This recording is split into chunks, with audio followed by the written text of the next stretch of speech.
With, of course, Wuthering Waves being so close to its launch date, and of course, I do love building guides, or at least talking about the characters, I wanted to take the time to take my experiences with some characters that we saw in Closed Beta Test 2, and give you a little bit of a taste of what to look for, or at least kind of what these characters are going to do. Now, granted, remember that some things might have changed between Closed Beta Test 2, which happened a while ago, and, of course, the current. Whether you're watching this just before the release of Wuthering Waves or when it's released and the kit might have changed, understand that this is just talking about what we know so far about, you know, certain characters. And we're going to start this out with the main character of Wuthering Waves, and that is Rover, both male or female, and kind of go into analysis of what the kit actually is. So if you like this content, please make sure to hit that like and subscribe button down below and hit that notification bell to be notified of when the next Wuthering Waves video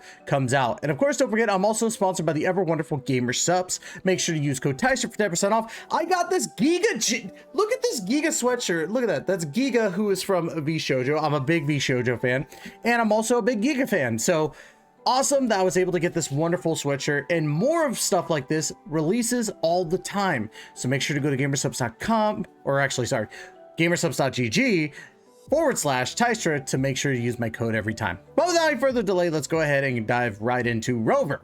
So Rover is the main character of the story, right? You kind of go into this world, you don't know really anything about your memories, you lost them, and now you're going through the world with your companions, which, by the way, I'm just going to go to the companions list right here. You got Yang Yang, who's extremely hot, Bailan, who's extremely hot, and of course, Chixia, I think it is, who is also very hot. Anyways, so for me during Closed Beta Test 2, I chose female Rover. Now let's go ahead and talk about this. I really want to dive into the actual like auto attacks or normal attacks and heavy attacks, because that's very crucial. Now, the thing with this game is that it is more centric on the combat than anything else. The grinding is, yeah, it's kind of whatever. Like it's another grindy gacha game. However, the big thing about Wuthering Waves is that its combat style is vastly different from another game of kind of the same type of gameplay, Genshin Impact. With Genshin Impact, you're used to auto attacks and then one charged attack, one plunging attack. Well, here we actually have multiple types of attacks. You have your normal attack, which is pretty, you know, standard, 4 consecutive hits, followed by your heavy attack, which is just normally hitting or, you know, leaving down the button for the heavy attack or the normal attack. You know what I'm trying to say.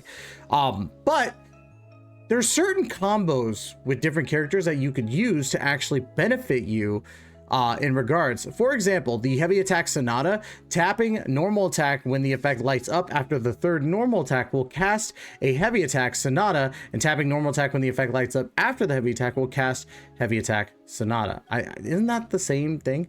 Or, oh no, never mind. Lights up after a heavy attack. So you could kind of do it between two different things, which is really cool. I didn't realize that either. I was so used to just trying different things and seeing what combos worked. But if you do a third normal and then hit it at the right time, then you're going to cast Sonata, or you can do it after a heavy attack and it'll happen as well. You also have the heavy attack Echo, which can be triggered after hitting enemies, or the next attack after the heavy attack hits enemies. And then of course, hitting enemies with a heavy attack, Echo will get 50 sound particles. You have your normal plunge attack, which does work with spectra damage, which is a typing in the game. And then the evasive counter as well, which is pretty cool. You have different ways of countering your enemies or opponents or whatever the heck. And with a certain time after evasion, the next normal attack will cast a heavy attack Sonata to deal spectra damage. So now let's go ahead and talk about floating sound. Performs 1 slash attack and deals spectra damage, which this is the skill, I believe. So pretty standard because Rover is kind of a DPS, but also not like the best one. I was actually looking at the tier list and I kind of agree that Rover is kind of B tier as a DPS, but still not bad, especially starting out in the game. Like she's pretty good. Extreme sound converges spectra energy to attack target area. In a short delay, target area will explode and deals AoE spectra damage. So that's the like burst or ultimate or however you want to call it, called extreme sound, which is pretty standard and normal. It's not like crazy or anything like that in my opinion. You have Hold Breath, which is the heavy attack Sonata, increases Rover's attack by 15% for 5 seconds. This is going to be a passive that you get after leveling up a certain amount of times. Concentration, hitting enemies with floating sound echo gets 20 concerto energy, which concerto energy is basically like normal energy. I don't know how to explain it just yet. I'm trying to get better at explaining Wuthering Waves combat because it is very complicated, I guess. You could kind of like, in essence, make the concerto energy basically your energy to use your burst or your ultimate. That's basically what it is. So, and then of course you got Tremor, performs attack by striking down, deals spectra damage and gets 50 sound particles. Okay, and then Particles of All, gaining sound particles, hitting enemies with heavy attack, Reverberation, and Tremor gets 50 sound particles. So when you activate Tremor or you activate where is it? Is reverberation? I don't see reverberation here, but Tremor is there. After getting 50 sound particles, it'll automatically consume 50 sound particles and cast Floating Sound Revolve. When you activate Revolve, launch Revolving Attack ahead and deal Spectra damage. Tapping normal attack with Floating Sound Revolve triggers Floating Sound Echo. So basically it automatically activates your heavy attack, right?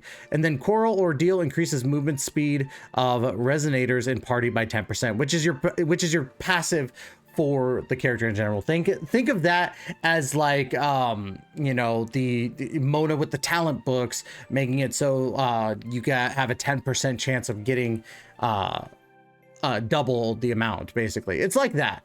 So this game plays very much like Genshin Impact. So if you're used to Genshin Impact, think Genshin but harder, because it is a lot more difficult when you're actually like playing the game, when the combat styles, because it's not going to be as black and white or for casuals as Genshin Impact is. This is meant to be a lot tougher. Think of it comparing like it to from Dark Souls to like Legend of Zelda Breath of the Wild, which is funny because yeah, but I digress.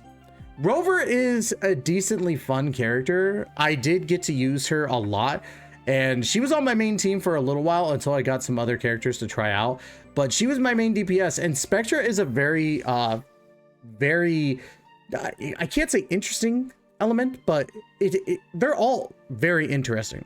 But Spectra seemed to be the one that I saw a lot of, especially since, you know, with me using Rover as my main DPS. My main team when I was playing was Rover female, and then Bylin, and then I was using Yang Yang for a bit, but then I switched to Encore or Anki, as you see here.